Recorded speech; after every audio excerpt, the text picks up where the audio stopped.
마지막에 웃는 자가 되려면이라는 제목으로 하나님 말씀 전하겠습니다. 성경은 모든 것이 중요하다고 하지 않습니다. 성경은 중요한 것을 중요하게 다루고 또 중요하지 않은 것은 중요하지 않게 다루면서 중요한 것과 중요하지 않은 것을 알려줍니다. 그런데 성경에서 중요한 것을 다루는 방법은 두 가지입니다. 첫째는 반복이고 둘째는 분량입니다. 성경은 반복해서 나오는 단어와 문장과 단락이 있습니다. 왜 반복해서 이러한 단어와 문장과 단락이 나오는 걸까요? 중요하기 때문이죠. 즉 성경은 반복을 통해서 중요도를 드러냅니다. 또한 성경은 어떤 사건과 인물은 짧게 언급하고 넘어가지만 어떤 사건과 인물은 길게 그리고 세세하게 언급합니다. 왜 어떤 것은 길고 세세하게 언급하는 걸까요? 중요하기 때문입니다. 즉 성경은 분량을 통해 중요도를 드러냅니다. 이런 면에서 창세기에 나오는 여러 인물들 중에 요셉은 매우 중요하게 다루어지는 인물입니다.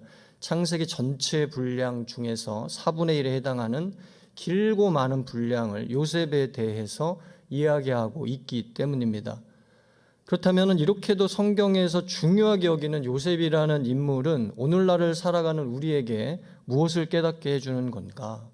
하나님은 왜 이 인류의 역사 속에서 요셉이라는 인물을 태어나게 하셔서 그 인물의 일대기를 성경 속의 기록 속에 담으셨을까? 이 질문에 대한 대답을 오늘 말씀은 우리에게 알려주고 있습니다. 18절 말씀 함께 읽어볼까요? 18절 말씀입니다. 시작. 그때 요셉의 형제들이 와서 그의 앞에 엎드리면서 말했습니다. 보십시오, 우리는 아우님의 종입니다. 이 말씀에서 요셉의 형제들이 와서 요셉 앞에 엎드리면서 말했다고 합니다. 이것만 보자면 누가 위고 누가 아래인 것 같으세요? 요셉이 위고 요셉의 형제들이 아래죠. 왜요? 절 받는 사람이 위고 절 하는 사람이 아래인 것이 당시의 상례이고 또한 오늘날에도 상례이기 때문입니다. 설날에 누가 절 받고 누가 절하죠? 윗사람이 절 받고 아랫사람이 절합니다. 이거 거꾸로 되면은 콩가루 집안인 거예요. 이렇게 엎드린다는 것은 위와 아래라는 관계를 나타내는 상징적인 행위입니다. 여기서 요셉의 형제들이 요셉에게 엎드렸다는 것은 요셉이 위고 요셉의 형제들이 아래라는 관계를 명확하게 보여주고 있는 겁니다. 그리고 그 다음 말은 이걸 재차 확증해 줍니다. 보십시오, 우리는 아우님의 종입니다. 요셉의 형제들이 자신들을 일컬어 아우의 종이라고 합니다. 아우는 혈연 관계에서 아랫사람입니다. 그런데 아우의 종이라는 것은 아랫사람인 아우가 자신들의 주인, 즉 자신들의 윗사람이 되었다는 말입니다. 이 말을 통해 다시 한번 요셉과 요셉의 형제들 관계가 선명하게 드러납니다. 요셉은 위고 요셉의 형제들은 아래인 것입니다. 더 구체적으로 표현하자면 요셉은 이집트의 총리 대신으로 도와주는 입장이고 요셉의 형제들은 그 이집트의 총리 대신에게 도움을 받는 입장이 되었다는 것이죠. 그렇다면 이전부터 이런 관계였나요? 이전부터 요셉은 총리 대신으로 낙점된 사람으로 위의 자리였고 요셉의 형제들은 그 밑에서 철저히 도움을 받는 관계였나요? 아니죠. 이전에는 요셉의 형제들이 요셉을 구덩이에 던져 넣는 관계였습니다. 이전에는 요셉의 형제들이 요셉을 이집트로 가는 상인들에게 팔아 넘기는 관계였습니다. 요셉의 형제들이 힘을 써도 어쩔 수 없이 당하는 사람이 요셉이었고 요셉의 형제들이 부당한 위력을 가했어도 그저 소리 없이 당해야만 했던 사람이 요셉이었던 것이죠. 이런 힘의 관계만 따지고 보면 요셉의 형제들은 힘 있는 자로서 위에 서 있고 요셉은 힘없는 자로서 아래에 서 있었다는 겁니다. 요셉의 형제들은 힘 있는 자로서 위에서 요셉을 밟았고 요셉은 힘없는 자로서 아래에서 형제들에게 밟혔습니다. 따라서 이전에는 요셉의 형제들이 위, 요셉이 아래였던 관계였습니다.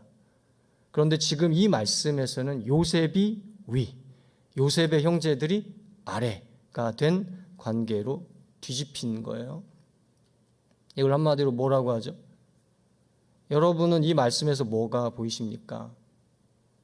하나님은 이 말씀에서 우리에게 뭘 보여주려고 하시는 걸까요? 하나님은 요셉의 일생을 통해 오늘을 사는 우리에게 무엇을 말씀해 주시려고 하는 걸까요? 인생은 모르는 거다. 이 한마디를 하나님께서 하고 계시는 거예요. 이전에는 위였던 자가 아래가 될 수 있고, 이전엔 아래였던 자가 위가 될 수 있으며, 이전에는 밟았던 자가 밟힐 수 있고, 이전에는 밟혔던 자가 밟을 수 있는 것. 인생은 살아봐야 아는 것이고 끝까지 가봐야 아는 것이니, 인생을 사는 중에는 결코 다 알 수 없는 것이 인생이며, 따라서 인생은 모르는 거다 라는 말씀을 하나님께서는 요셉의 인생을 통해 저와 여러분에게 지금 이 시간 말씀하고 계십니다. 이 말씀을 가슴 깊이 받아들일 수 있기를 축복합니다. 인생은 모르는 것입니다. 이게 인생입니다. 제 인생이든 여러분 인생이든 또 그 누구의 인생이든 그 인생 어떻게 될지 아무도 모릅니다. 그렇다면 이렇게 모르는 인생을 우리 모두가 살아간다고 했을 때 이 인생을 잘 살았다고 할 수 있는 사람은 어떤 사람인가? 요셉과 그의 형제들을 다시 한번 보십시다. 22절 말씀 함께 읽어볼까요? 22절 시작. 이렇게 해서 요셉과 그의 아버지의 모든 집안이 이집트에 살았습니다. 요셉은 110세까지 살았습니다. 이 말씀에서 요셉이 110세까지 살았다고 합니다. 여기서 요셉이 110세까지 살았다는 게 무슨 말인가? 110세까지 살고 어딘가로 이사 갔다는 말인가? 26절 함께 읽어볼까요? 시작.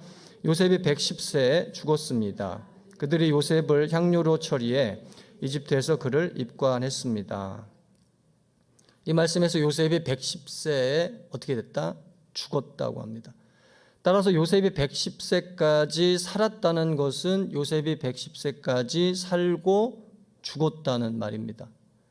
110년간 뛰던 심장이 멈췄고 110년간 숨쉬던 호흡이 멈췄으며 요셉이 살아왔던 험난한 세월을 뒤로하고 또한 요셉이 이루었던 찬란한 이집트의 정치적 업적을 뒤로하고 또한 난세에 놀라운 지혜를 발휘해서 당대 최고 지략가로 이름을 날렸던 명성을 뒤로한 채 1.8평의 관 속에 안치되어 수많은 사람들이 애도하고 집으로 돌아가지만 자신만은 돌아가지 못하고 땅에 묻히기를 기다리는 죽음의 당사자가 되었다는 것이죠. 따라서 22절과 26절은 우리에게 한 가지를 보여줍니다. 그것은 요셉의 마지막입니다. 사람은 누구나 태어나서 살아가다가 그 삶이 끝나는 마지막이 있듯이 요셉 역시 이 땅에 태어나서 살아가다가 110세가 되는 때에 마지막을 맞이한 것이죠. 그런데 이 요셉의 마지막이 어떠했는지가 요셉의 형제들과 비교되면서 나옵니다.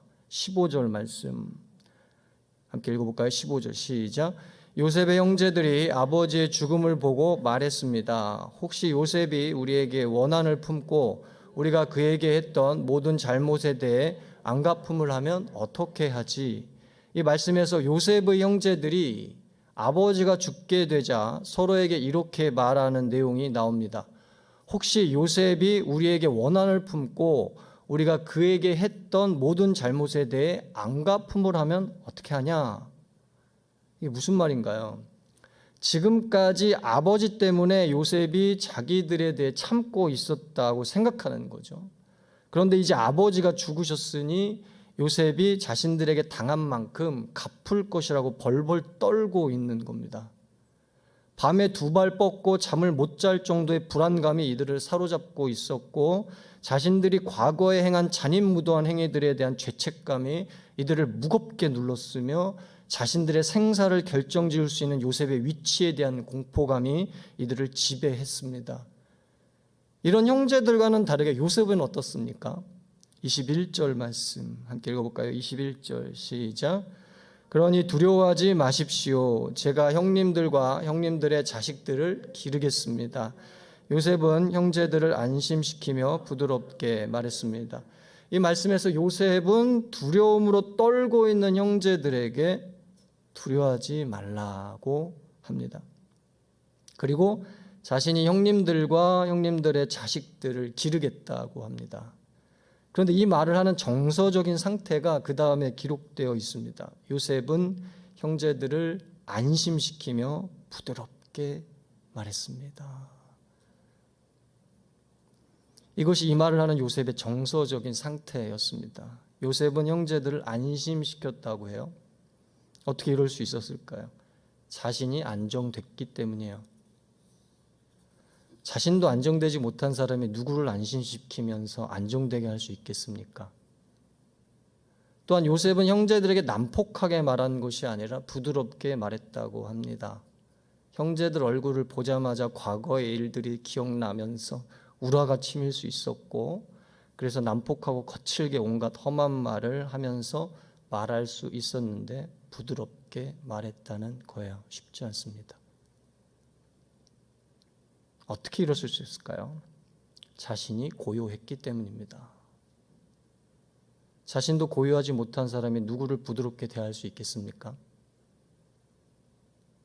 이상과 같이 우리는 요셉의 형제들과 요셉의 상태가 상반된다는 걸 볼 수 있습니다. 요셉의 형제들은 자신들의 과거 행위들로 불안과 두려움에 사로잡혔지만 요셉은 그런 형제들을 웃으며 두려워하지 마십시오 라고 부드럽게 말을 건네면서 그들을 오히려 안심시켰습니다. 이것이 바로 요셉의 마지막 모습입니다. 그것은 마지막에 웃는 자라는 거죠. 할렐루야. 누가 인생을 잘 산 사람일까요? 요셉의 형제들인가요? 그 마지막에 불안과 공포로 점철된 인생이요? 누군가가 나에게 복수할까 봐 두려워 떠는 인생이요? 이런 인생을 잘 살았다고 할 수 있을까? 성경은 이런 인생을 잘 살았다고 보여주고 있는 걸까? 아닙니다. 그럼 누가 인생을 잘 산 사람일까요? 요셉이죠. 그 마지막이 과거의 상처로 복수심에 불타는 게 아니라 그 상처에도 불구하고 그 상처를 입힌 자들을, 그것도 그 친형들을 부드럽게 대할 수 있는 사람, 그렇게 마지막에 웃는 자가 인생을 잘 산 사람인 것입니다. 한 번뿐인 인생을 저와 여러분이 잘 살 수 있기를 축복합니다. 이러기 위해 마지막에 웃는 자가 되실 수 있기를 축복합니다. 지금의 일들에 일희일비할 것이 아니라 마지막에 웃는 자가 되겠다는 굳은 다짐을 가지고 그 마지막을 바라보면서 지금을 잘 살아갈 수 있기를 바랍니다. 그렇다면 어떻게 마지막에 웃는 자가 될 수 있겠는가? 세 가지 살피고 말씀 마치겠습니다. 첫 번째 15절 말씀 우리 함께 읽어볼까요? 15절 말씀 시작. 요셉의 형제들이 아버지의 죽음을 보고 말했습니다. 혹시 요셉이 우리에게 원한을 품고 우리가 그에게 했던 모든 잘못에 대해 안갚음을 하면 어떻게 하지? 이 말씀에서 요셉의 형제들은 요셉이 자신들에게 원한을 품고 자신들에게 했던 모든 잘못에 대해 안갚음을 하지는 않을까 걱정하고 있습니다. 왜 이런 게 이들에게 걱정이 됐을까요? 요셉에게 이럴 힘이 있었기 때문입니다. 이전에는 이럴 힘이 요셉에게 없었지만은 지금은 이럴 만한 힘이 요셉에게 생겼기 때문이죠. 잘 생각해 보시죠. 요셉이 자신들에게 원한을 품는다고 해서 안갚음할 힘이 없다면 걱정할 게 뭐가 있겠습니까? 자신들을 어떻게 할 힘도 없는 무력한 자일 뿐인데 무력한 자는 어떤 위협도 될 수 없는 법입니다. 걱정할 이유가 없어요. 원한만 품고 살아, 그렇게 개무시하면 되는 거죠. 말이 좀 심했네요. 살짝 무시하면 되는 거죠. 자신들이 요셉에게 했던 모든 잘못이 있다 하더라도 안갚음할 힘이 없다면 불안할 게 뭐가 있겠습니까? 자신들이 무슨 짓을 한다 한들 그 짓들에 대해 어떤 힘을 행사할 수 없는 무력한 자일 뿐인데, 무력한 자는 어떤 보복도 할 수 없는 법입니다. 따라서 요셉의 형제들이 느끼는 불안과 두려움의 뿌리에는 요셉의 힘, 파워가 놓여 있어요. 요셉이 안갚음할 수 있는 힘이 있기에 요셉의 원한을 안갚음으로 실현할 수 있고 자신들의 과거 잘못에 대해 응징을 할 수 있다는 걸 명확하게 알았어요. 쉽게 얘기해 볼까요? 우린 죽었다 이제. 그렇다면 요셉은 이들에게 어떻게 하나요? 21절 말씀 함께 읽어볼까요? 21절 시작. 그러니 두려워하지 마십시오. 제가 형님들과 형님들의 자식들을 기르겠습니다. 요셉은 형제들을 안심시키며 부드럽게 말했습니다. 이 말씀에서 요셉은 두려워하는 형제들에게 이렇게 말하지 않습니다. 이전에 형님들이 나에게 어떻게 하셨더라? 나는 생생하게 기억나는데 형님들도 잊지는 않으셨겠죠? 두 눈 뜨고 잘 보세요. 제가 그 요셉입니다. 이제부터 형님들이 나에게 저질렀던 일들을 그대로, 아니 그 배로 갚아줄게요. 형님들과 그 자식들은 특별세를 적용해서 수확한 양식의 5분의 4를 이집트 정부에 바치십시오. 그리고 남은 5분의 1을 그 가족들이 먹도록 하세요. 그리고 배고픔을 겨우 면할 정도의 부족한 양식이라도 고마워하며 그 양식마저도 얻기 힘들었던 내 과거의 삶이 어땠는지 생생하게 느껴보세요. 그렇게 당신들이 나에게 했던 짓이 어떤 것이었는지 직접 겪어보시죠. 이것이 제가 형님들에게 베푸는 최대한의 은혜입니다.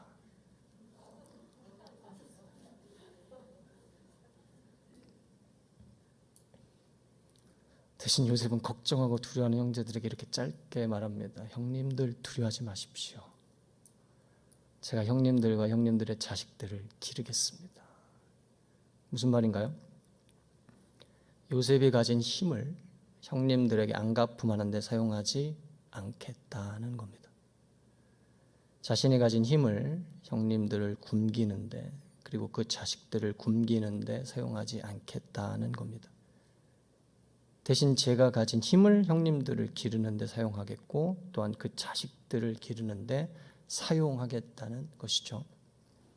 이를 통해 우리는 한 가지를 깨닫게 됩니다. 자신이 가진 힘을 안갚음에 사용하지 않고 기르는 데 사용했다는 겁니다.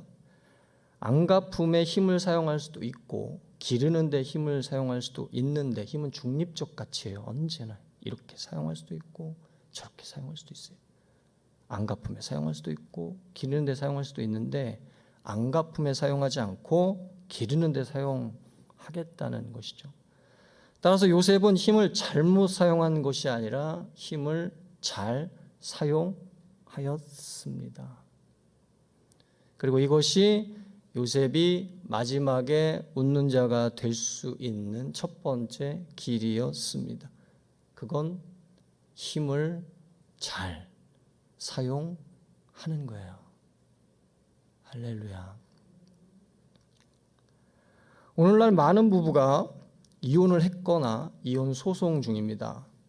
한국 사회의 이혼율은 날이 갈수록 증가하는 추세이고, 이런 현상의 영향 때문에 결혼율은 날이 갈수록 감소하는 추세이며, 이런 이중적 추세로 인해서 인구 감소가 일어나게 될 것이고, 한국이라는 나라가 서서히 또는 급격히 쇠락하게 될 것이라는 전망이 도처에서 아주 쉽게 나오고 있습니다. 그렇다면 사람들이 왜 이렇게 이혼을 하게 되는가? 정말 성격 차이 때문이고 경제적 이유 때문인가? 제가 신학대학원을 다닐 때 목회 상담학을 가르치시던 교수님이 강의 중에 이에 대해서 이런 말을 하셨습니다. 교회에서는 이혼한 사람을 뭐라고 하는데 때리는 사람은 왜 뭐라고 안 하냐? 이게 무슨 말인가요? 단순히 이혼한 것 가지고 그 사람을 이혼남, 이혼녀라고 부를 것이 아니라 오죽했으면 이혼까지 생각하며 실제로 이혼까지 하게 되었을까를 조금 생각해 보자는 거죠. 얼마나 그 관계가 불행하고 힘들었으면 도저히 이 여자와는 또는 도저히 이 남자와는 같이 못 살겠다는 생각을 하다가 결국 이혼 도장을 찍게 되느냐 이 말이죠. 그런데 이 교수님이 말씀하시는 것이 목회 상담을 하다 보면 교회라는 곳이 때리는 사람은 뭐라고 안 하는데 이혼한 사람에게만 뭐라고 한다는 거예요. 그래서 생각해 보래요.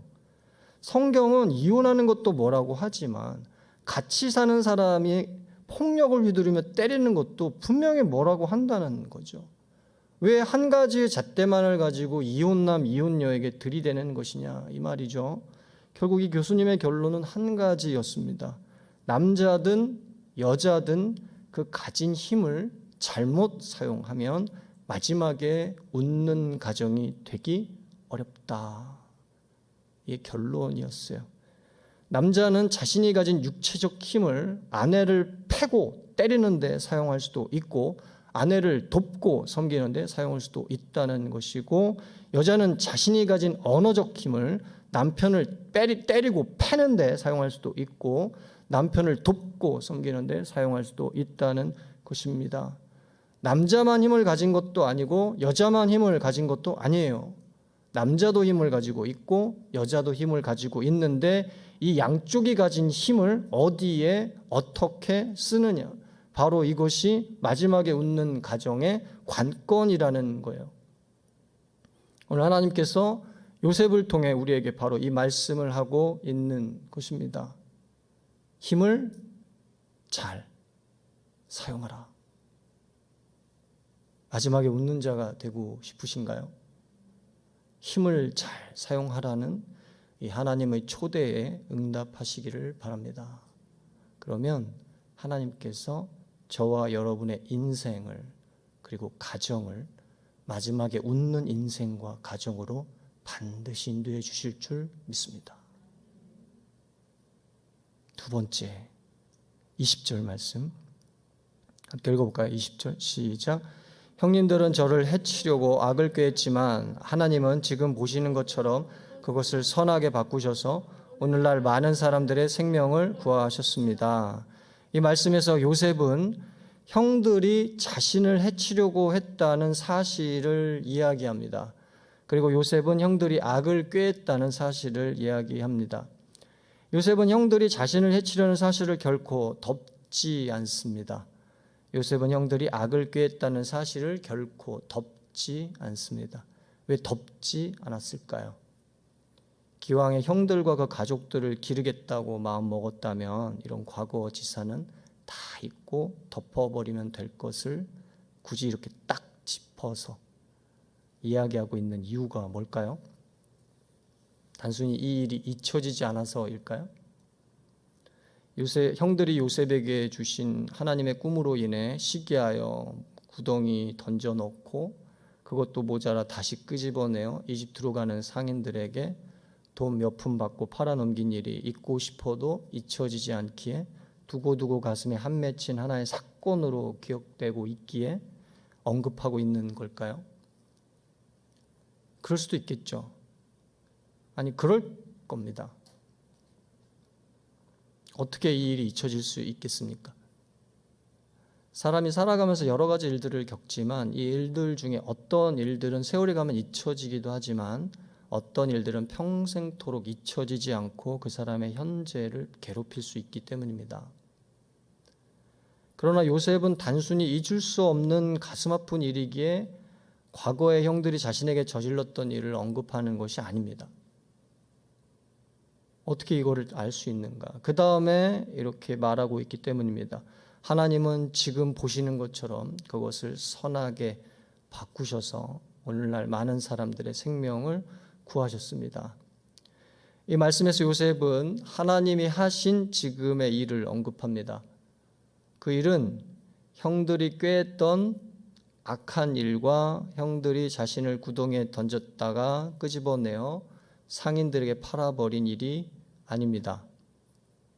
그 일은 그럼에도 불구하고 이 비참한 인생이 계속되어 보디발의 집에서 일하게 됐고 거기에서도 누명으로 감옥에 가게 됐지만 그럼에도 불구하고 그 감옥에서 의외의 만남을 갖게 되어 그 만남으로 감옥에서 나오게 됐으며 이로 인해 지금의 이집트 총리 대신이 됐고 때마침 총리 대신의 권한과 힘으로 대육년의 때를 잘 대처해서 세상 속에서 굶어 죽을 많은 인생들을 구하게 된 놀라운 반전의 일을 말합니다. 바로 이것이 하나님이 하신 지금의 일이라는 것입니다.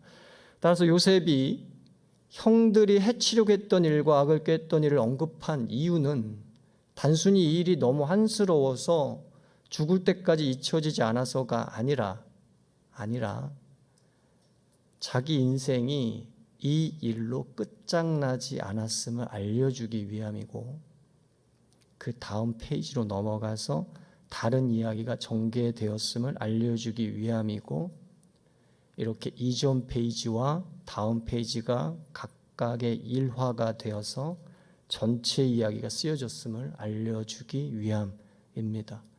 이걸 뭐라고 하나요?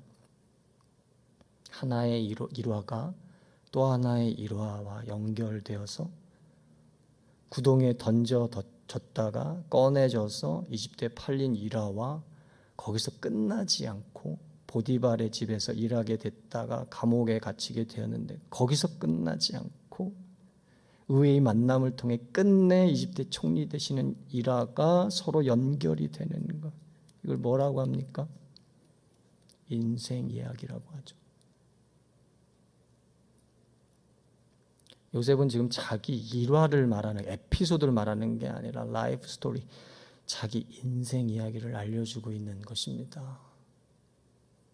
어떻게 이런 이야기를 알려줄 수 있었을까요?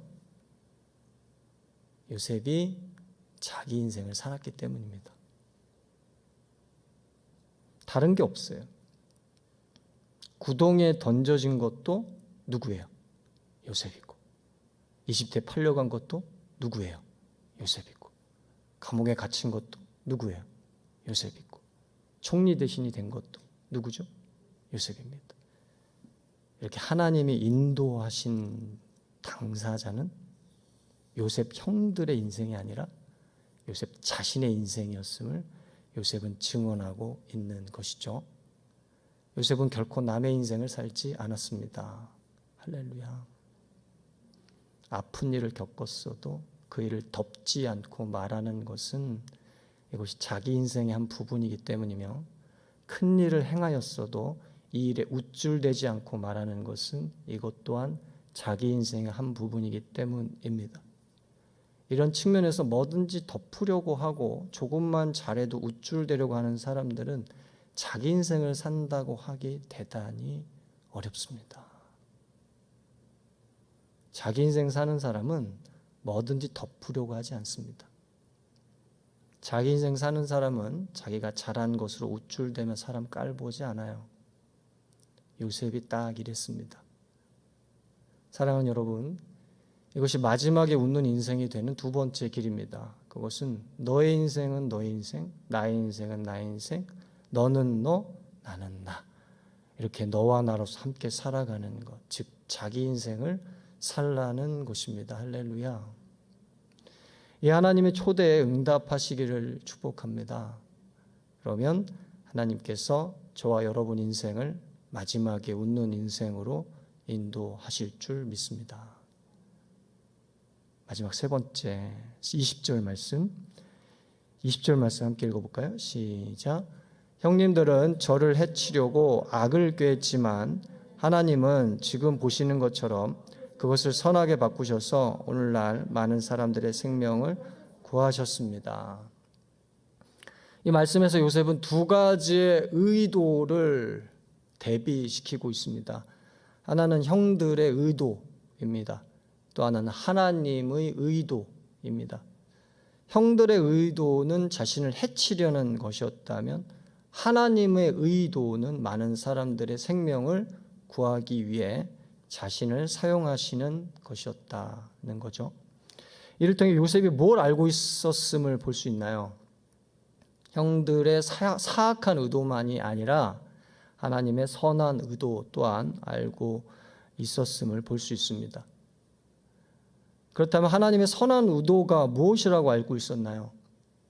많은 사람들의 생명을 구하는데 자신을 선하게 사용하는 것, 바로 이것입니다. 이걸 한마디로 뭐라고 하죠? 이유라고 합니다. 이유, reason, 이유. 요셉이 총리 대신이 된 이유, 요셉이 막강한 힘을 얻게 된 이유, 요셉이 높은 자리에 오르게 된 이유, 요셉이 수많은 사람들에게 절을 받게 된 이유, 요셉이 대흉년을 만나게 된 이유, 요셉이 형들을 제외하게 된 이유, 결국 요셉이 이 세상에 존재하게 된 이유, 이 이유를, 이 하나님의 의도를 요셉은 몰랐다, 알았다? 알았다는 거죠. 바로 이게 마지막에 웃는 인생이 되는 세 번째 길입니다. 그것은 자신의 이유를 아는 거예요. 고 하용조 목사님의 자서전을 보면서 제가 가장 인상 깊었던 것이 있었습니다. 그것은 온누리교회를 개척하기 전 하용조 목사님 자신의 씨름이었습니다. 하용조 목사님이 이런 씨름을 했다는 거예요. 하나님, 세상에 이렇게 교회들이 많은데 굳이 교회 하나를 더 개척해야 할 이유가 무엇입니까? 하용조 목사님의 이 중심된 씨름은 딱 하나였습니다. 자신만의 이유를 찾는 것이었어요. 도대체 왜 교회 하나를 더 개척해야 할까? 도대체 왜 이 하나의 교회가 생겨야 하는 것일까? 도대체 왜 이 하나의 교회에 내 인생을 걸어야 하는 것일까? 도대체 왜 이 하나의 교회를 진지하게 받아들이고 교회다운 교회로 세우고자 내 생명을 바쳐야 하는 것일까? 도대체 왜? 그런데 이 물음에 하나님이 쉽게 답해 주지 않으셨다고 합니다. 상당한 기간을 간절히 기도하는 중에 단 한 가지의 대답이 들려오게 됐습니다.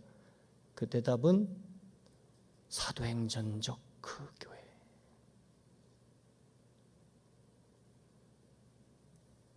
딱 이 하나의 대답이었어요.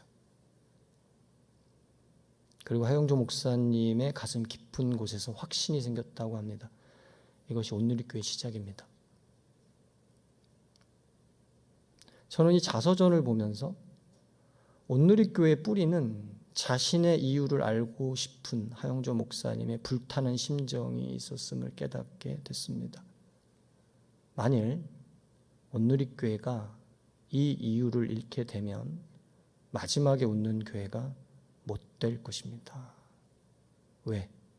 마지막에 웃게 하는 건, 여러분 잘 들으세요. 마지막에 웃게 하는 건 프로그램이나 제도 따위가 아니기 때문입니다. 그것은 자기 마음의 불꽃이요, 자기만의 이유이기 때문이에요.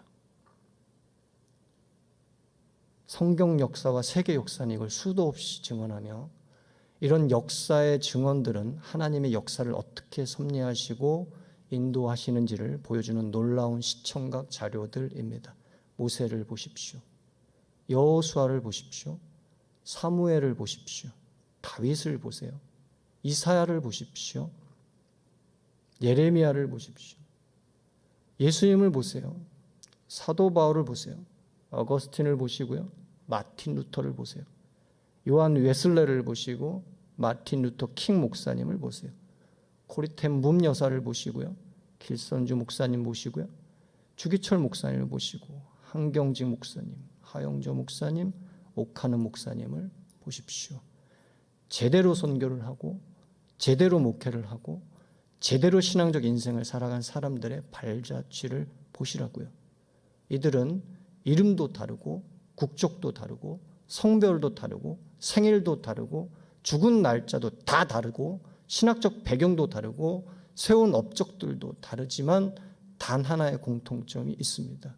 그것은 이들 모두는 하나님이 주신 자신만의 이유를 분명히 알고 거기에 모든 걸 걸고 살았던 분들입니다.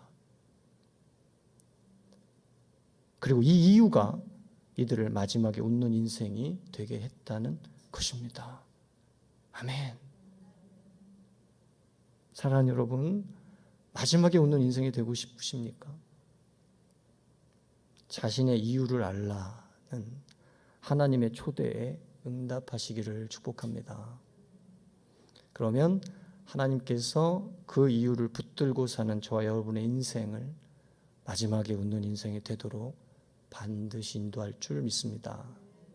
말씀 맺겠습니다. 인생은 모르는 겁니다. 이렇게 모르는 인생이 마지막에 웃는 인생이 되는 길이 무엇인가요? 딱 세 가지라 그랬죠. 첫 번째, 자신의 힘을 잘 사용해라. 둘째, 자신의 인생을 살아라. 셋째, 자신의 이유를 알라. 이 하나님의 초대, 저와 여러분을 하나님께서 지금 초대하고 계시는 거예요. 이 하나님의 초대에 응답하여 마지막에 웃는 인생 되시기를 축복합니다. 기도하겠습니다. 하나님 아버지, 인생은 모르는 것이라고 말씀하시니 감사합니다. 그 모르는 인생을 저희들이 지금도 살아가고 있습니다. 마지막에 웃는 인생이 되게 인도해 주옵소서.